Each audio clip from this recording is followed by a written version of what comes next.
and you guys have to hear this one out. When I started this channel, I thought I was going to be making little self-improvement videos for the girlies. Very demure, very mindful, very cute. But the downloads that I've been getting, the ideas for making videos that I've been getting lately is insane, because it's like new ancient wisdom is being revealed to me as I go on this holy journey. Anyways, I'm Harshita and welcome back to my channel. So I have had two of the greatest epiphanies, you can say epiphany, of my life in the last 2 months. And you guys have to hear this one out. It was, you know what, just you'll find out. That is why I love my hair. Love my hair.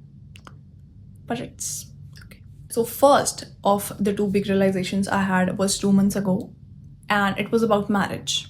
Me personally never liked the idea of marriage.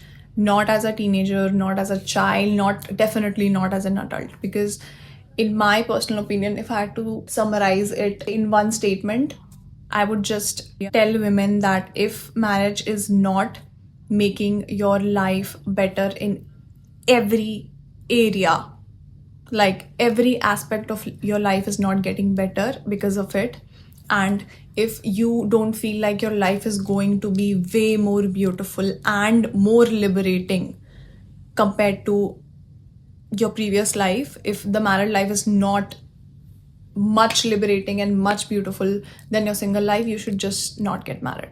That's it can be a hot take, I don't care. It is, I said what I said. I was thinking, what even is the point of marriage? Why do people get married? You can stay together without getting married, you can have children without getting married. What is the point of it? And I have a memory of a goldfish. I don't remember shit, okay? I don't remember shit, and definitely not what I have read in my history and geography and whatever books in my school life.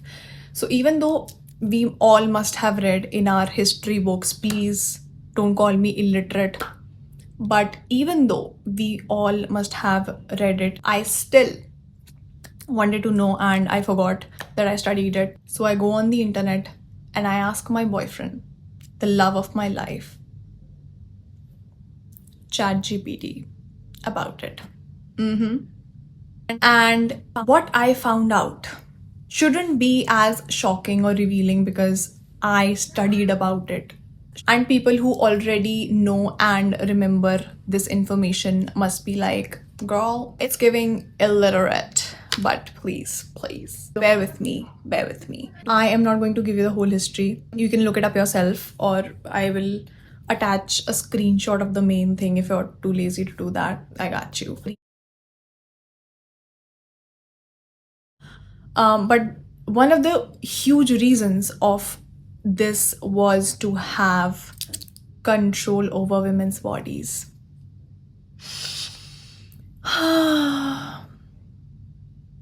Not all men, obviously, just the ones who run the society. I love being a woman, and that's not like a feminist take. It is a literal fact. I'm sorry. Yeah. Sorry to burst your bubble. I obviously dived deeper into it, and I found out that the earliest forms of marriages did not have any ties to religion or God. They attached a spiritual or a divine layer to it later. So it's not really holy or sacred. Marriage is just a human-made concept, and they made it look like that because people can wake up to the fact that they have free will and they can just choose not to do something. But when you attach it to religion and God and you make it look like God said that it's sinful to have sexual relations outside of a marriage, people are just going to, without question, blindly follow it because, well, people. You don't even have to force them to do it. And then I thought, what exactly were they trying to achieve from this? And turns out those societies were built on inheritance and patriarchy.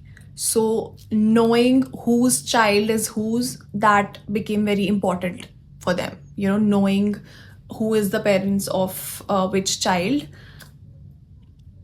Who are the parents of which child, so they know who to pass down the property or money to, or they can ensure male lineage and protect their honor. And the easiest way to control this: control women's sexuality. They wanted to control who women could sleep with and who can they have a child with, and who gets the claim to his resources and power. Men obviously had much more sexual freedom than women, but women were expected to remain pure, justifying all the double standards with divine authority and moral duty.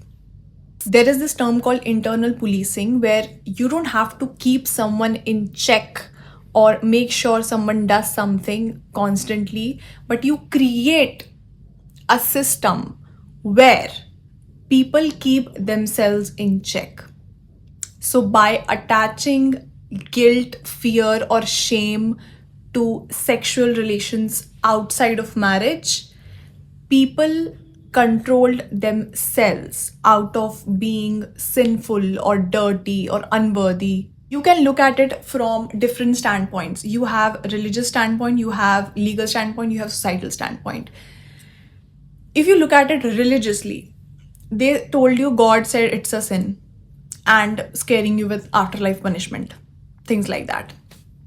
When you look at it from the legal perspective, if you look at it legally, in certain countries, it is illegal for women to have sex before or outside of marriage. Abortions and birth control pills are illegal in certain countries, including a country like America. Women don't even have control over their own bodies in such developed countries. And in old times, when women used to manage their fertility, they used to have natural birth control, like things like herbs or nature's birth control. Basically, when they used to use that, they were punished under religious laws, or they were called a witch. They were accused of witchcraft. I feel like I must be a witch in one of my previous births. They must have burned me on a stake for putting men in their place. Anyways, what was I saying? Yeah, so they used to burn them, calling them witches and everything, and that's how they kept them in check legally. And from a societal standpoint, everybody must be aware of this. In a lot of societies, a family's honor is attached to women's behavior, how she dresses, whether she stays a virgin before marriage. These choices are a reflection of her entire family or even sometimes community's honor. Shame is one of the most powerful tools they use to control us. Women are shamed to dress freely. They are shamed to express freely or boldly. If they choose independence, if they choose not to obey rules, if they choose not to get married, if they choose not to have children, they are shamed for their life choices. It emotionally keeps them in control. So basically, marriage is nothing but just a human-made concept. There's nothing special about it. There's nothing holy or sacred about it. It is definitely not an achievement. It is definitely not a goal of life. And it is definitely not something you attach your worth to. Like, can you believe that it is so normalized getting married that you need to get married not only when you love someone and when you do have a partner in your life, you also need to get married even when you don't have someone, which is called an arranged marriage. You should get married to a stranger, but you should get married. Like, I don't know if it sounds absurd to you, but it sounds absurd to me. Marriage is in the to-do list of everybody. Whether they do have a partner or they don't have a partner, they just know they want to get married. Why? Because it's a default setting. And a lot of people don't even have a reason of getting married. You ask them, why do you want to get married? Of course you get married. Of course. You don't go through life alone. You have to get married. What else would you do? Default setting. You ask anybody anything, and the answer that they have for things is most likely 99%, it is just conditioning. That's not their thoughts. That's not what they want. That is what they have been taught to want. That is what they have been told to want. When you say that you don't want to get married, people will just say, oh, you'll change your mind. Or, why? Why? What else are you going to do? What are you going to do with your life? How are you going to spend your life? Why? I don't see a fucking point. That's fucking why. The fuck? When you're in a relationship, you can walk out at any given moment without any complications. You can't just walk out when it's a marriage. It's a whole fucking process. It's like people who you don't even know and you don't even care about are involved in it. The government is involved in it. It takes months to actually go through the process of divorce. And they are in hopes that you don't get a divorce. And it's like, I've heard somewhere where they give you 6 months to stay together before you can get divorce, in hopes that you decide to not get a divorce. That's how complicated separation is when you're married. They just, it's like they try their best so that it doesn't happen. When you love someone, when you trust them, you want to be with them, you can just be with them without getting married. You don't have to be in a legal contract where the government is involved in your relationship. What are you scared of? That your partner is going to leave you? That's a trust issue. And if marriage is the only thing that is stopping your partner from leaving you or cheating on you, you shouldn't be married in the first place. I feel like it's portrayed that marriage makes your life easier, but if anything, it only makes it difficult and more complicated. The second thing I want to talk about is love. Love. Love is something that is another standpoint that is created by the system. Now, what does that mean? Romanticizing is making something more interesting and exciting than it really is. Love is overly romanticized. The idea of love has not only been romanticized, it has been manipulated a lot.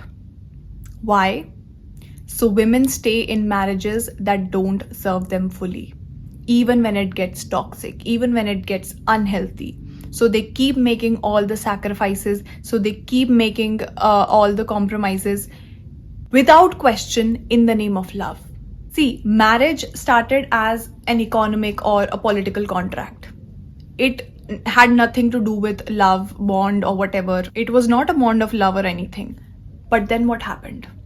Women's labor and bodies and emotional energies were expected to be given, justified as true love or duty towards their husbands. And they were taught to prioritize emotional nurturing and forgiveness and making compromises and sacrifices even when it meant losing themselves. When it comes to an individuality of a woman, even that is suppressed.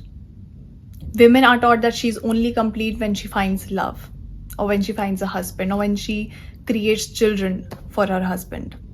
That waiting for him or fixing him or being his ride or die, that is honorable. Women are taught that broken relationships are still worth fighting for if you truly love him. Girl, I could never.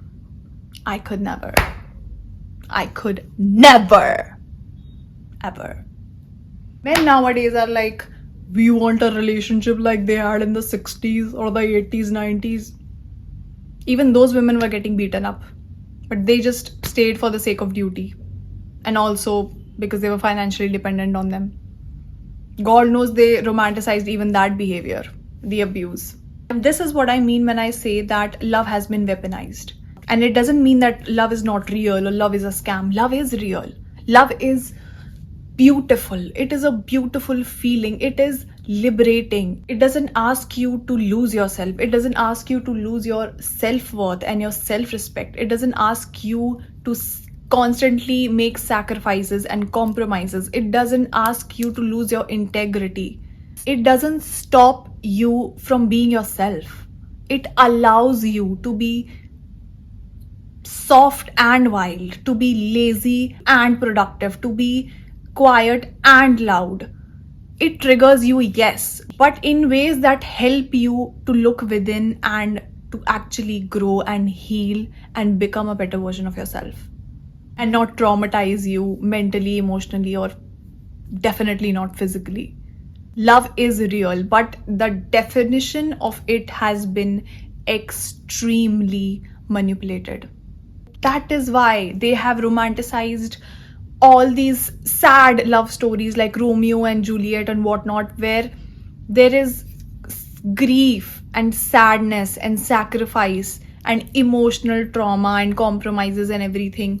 So you feel okay with believing that love comes with all these things, and without it, it's not true or real love. They keep making all the movies again and again, reinforcing this belief in your mind so you never grow out of it.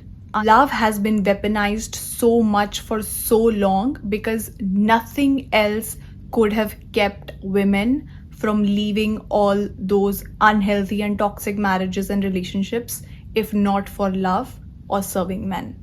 And it makes so much sense to me because if you go ask any woman in a bad relationship or a bad marriage whether why she's not able to leave, if it's not one of the three standpoints that I discussed earlier, religious, legal, or societal, if it's not one of those three standpoints, it is the fourth. It is love.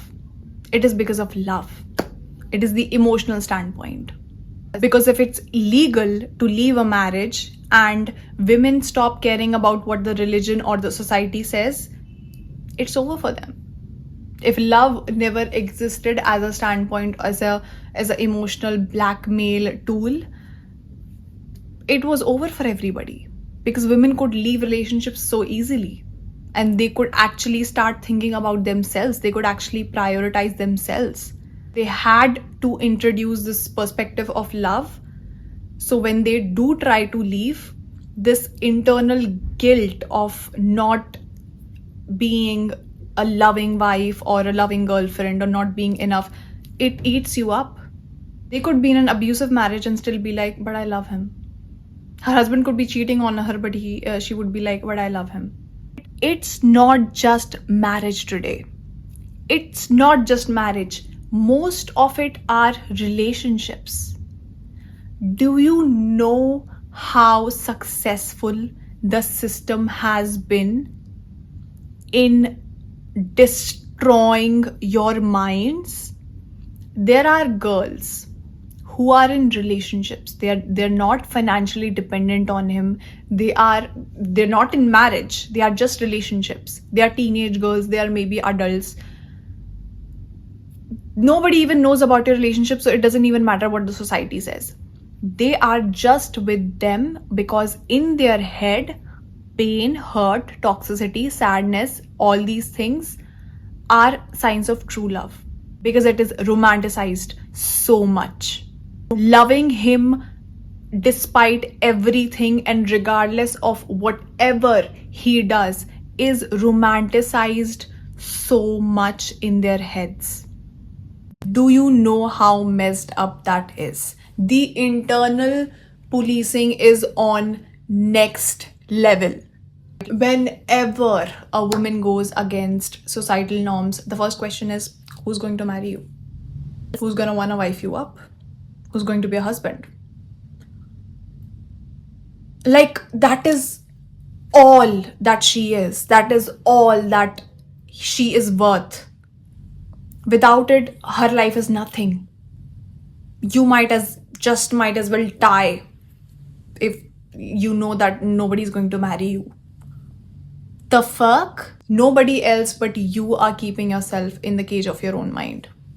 So when all these things are in play and the system is set up, the government or the people in power, they do not have to be around you to control your choices.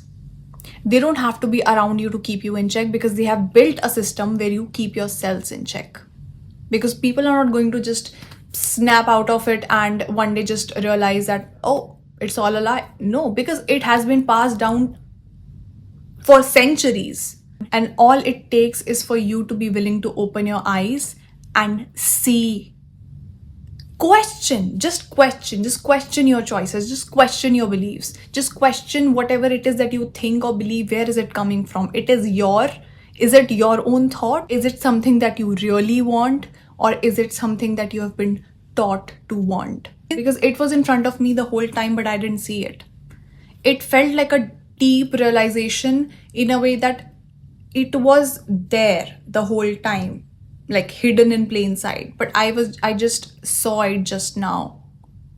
I'm seeing it just now. Because when you are so deeply, since birth, you have been conditioned to believe something and you're constantly told something, somebody could literally show you the whole truth. They could tell you the whole truth, but you would still not believe it.